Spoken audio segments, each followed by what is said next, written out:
Selamat siang, salam sejahtera untuk kita semua.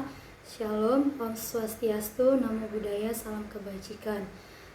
Perkenalkan, nama saya Sri Lara Melista.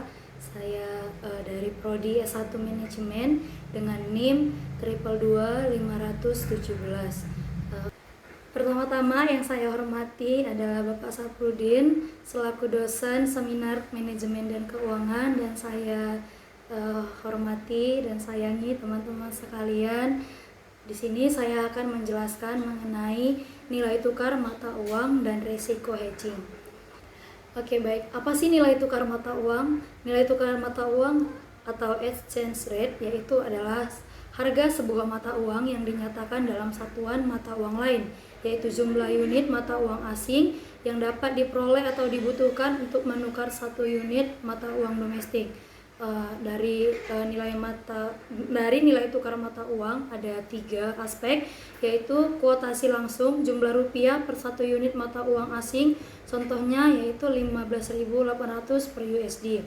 Yang kedua adalah kuotasi tidak langsung, jumlah mata uang asing per 1 rupiah. Dan yang terakhir adalah nilai tukar nominal versus nilai tukar real atau bisa disesuaikan dengan inflasi.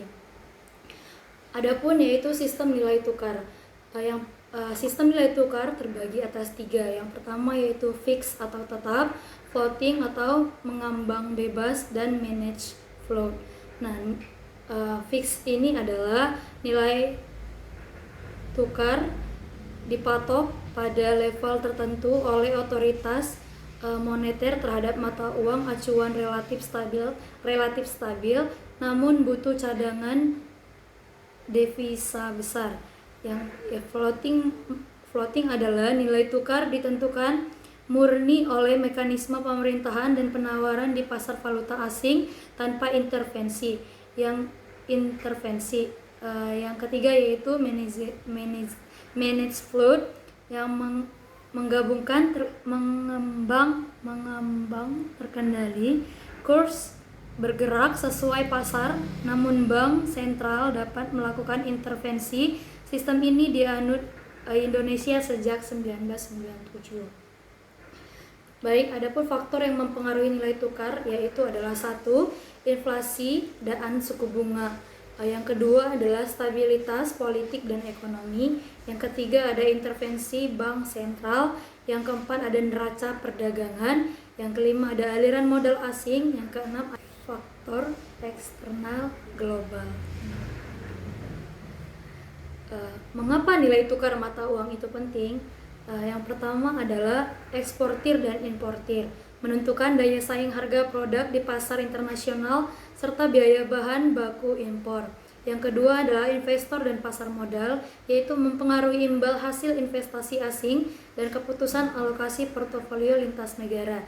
Yang ketiga adalah pemerintah bank sentral, berdampak pada beban uang luar negeri, postur APBN, dan stabilitas sistem keuangan. Yang keempat adalah sektor usaha domestik, mempengaruhi biaya produksi, harga jual, dan daya beli masyarakat secara keseluruhan. Apa sih itu resiko nilai tukar? Resiko nilai tukar mata uang asing adalah potensi kerugian yang dihadapi individu, perusahaan, atau institusi ketika nilai tukar berubah, sehingga mempengaruhi nilai transaksi, investasi, atau posisi keuangan. Muncul setiap kali ada arus kas, aset, atau liabilitas dalam mata uang asing. Sifatnya tidak dapat diprediksi secara pasti, dapat berdampak pada laba, nilai aset, maupun kemampuan bayar utang. Adapun jenis exposure risiko nilai tukar yaitu transaction exposure, translation exposure, economy exposure.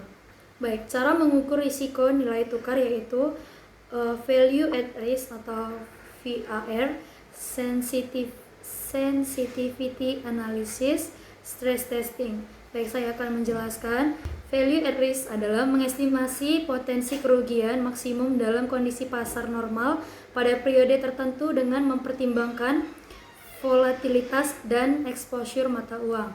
Sensitivity analysis yaitu adalah mengubah variabel seperti kurs dan suku bunga secara bertahap untuk melihat dampaknya terhadap exposure perusahaan. Stress testing adalah menyimulasikan skenario ekstrim depresiasi tajam untuk menilai ketahanan keuangan terhadap shock nilai tukar uang. Baik, yang kedua yaitu saya akan membahas tentang apa itu hedging atau lindung nilai uang. Hedging adalah cara metode atau pendekatan yang digunakan perusahaan maupun individu untuk mengurangi atau menghilangkan risiko fluktuasi nilai tukar dengan mengunci kurs pada tingkat tertentu di masa depan. Baik, tujuan dan manfaat hedging adalah mengunci kurs di masa depan sehingga biaya pendapatan falas lebih dapat diprediksi. Yang kedua, melindungi margin keuntungan dari pergerakan kurs yang merugikan. Yang ketiga adalah menjaga rasio keuangan tetap konsisten bagi investor dan kreditur. Yang keempat adalah mengurangi ketidakpastian arus kas atau cash flow perusahaan. Yang kelima adalah mendukung perencanaan keuangan dan penganggaran yang lebih stabil. Yang keenam adalah memperkuat kepercayaan mitra bisnis dalam transaksi lintas negara. Baik, adapun instrumen hedging, forward dan future. Forward kontrak yaitu adalah over the counter antara perusahaan dan bank untuk menukar mata uang pada kurs dan tanggal tertentu di masa depan. Adapun yaitu disesuaikan customize sesuai kebutuhan nasabah, tidak diperdagangkan di bursa, melekat pada underlying transaksi, fleksibel namun mengandung risiko pihak lawan. Yang kedua adalah future contract, yaitu kontrak yang diperdagangkan di bursa berjangka untuk membeli atau menjual mata uang pada tanggal dan harga yang ditentukan. Ukuran kontrak dan jatuh tempo terstandarisasi, disesuaikan harian, market to market melalui clearing bursa. Resiko pihak lawan lebih rendah karena dijamin lembaga clearing. Oke, adapun 7 pendekatan strategi hedging. Yang pertama adalah risk shifting, artinya adalah mengalihkan risiko kurs kepada pihak lain dalam transaksi. Yang kedua adalah exposure netting, saling meniadakan exposure valuta yang berlawanan posisi. Yang ketiga ada hedging pasar forward, yaitu mengunci kurs melalui kontrak forward dengan bank. Yang keempat ada hedging pasar opsi, membeli hak opsi untuk fleksibilitas menghadapi pergerakan kurs. Yang kelima ada pricing decision, yaitu menentukan harga jual dalam mata uang yang lebih kuat atau stabil. Yang keenam adalah hedging pasar uang, manfaatkan pinjaman atau deposito untuk falas untuk menyeimbangkan posisi.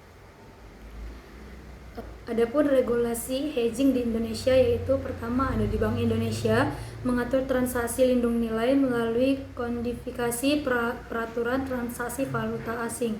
Yang kedua yaitu mensyaratkan underlying transaksi yang jelas untuk setiap transaksi lindung nilai. Yang ketiga memperolehkan penerapan hedge accounting sesuai standar akuntansi keuangan. Yang keempat adalah mekanisme netting untuk perpanjangan kontrak lindung nilai. Adapun di Otoritas Jasa Keuangan adalah yang pertama, risiko nilai tukar diklasifikasikan sebagai bagian dari risiko pasar dalam POJK, manajemen risiko. Yang kedua, mewajibkan bank menjaga posisi devisa neto atau PDN di bawah 20% dari modal. Yang ketiga adalah melakukan stress test rutin untuk menilai ketahanan terhadap shock kurs. Yang keempat adalah mengawasi praktik lindung nilai dan pengolahan exposure falas perbankan. Baik, adapun resiko dan keterbatasan hedging yaitu biaya transaksi dan premi, resiko pihak lawan, kompleksitas akuntansi, kehilangan potensi keuntungan, kehilangan potensi untung, basis risk, bukan jaminan berbasis resiko. Kesimpulan dan rekomendasi, fluktuasi nilai tukar adalah keniscayaan dalam ekonomi terbuka, tidak dapat dihindari, hanya dapat dikelola. Identifikasi dan ukur exposure risiko, translation economic sebelum menentukan strategi mitigasi. Hedging adalah alat manajemen risiko, bukan instrumen spekulasi untuk mencari keuntungan tambahan. Pilih instrumen forward, future, opsi, swap sesuai profil exposure, biaya dan toleransi risiko perusahaan. Pastikan kepatuhan terhadap regulasi Bank Indonesia dan OJK, termasuk dokumentasi underlying dan hedge accounting. Baik, sekian dari presentasi saya. Kurang lebihnya dalam tutur kata saya minta maaf. Terima kasih. Selamat siang.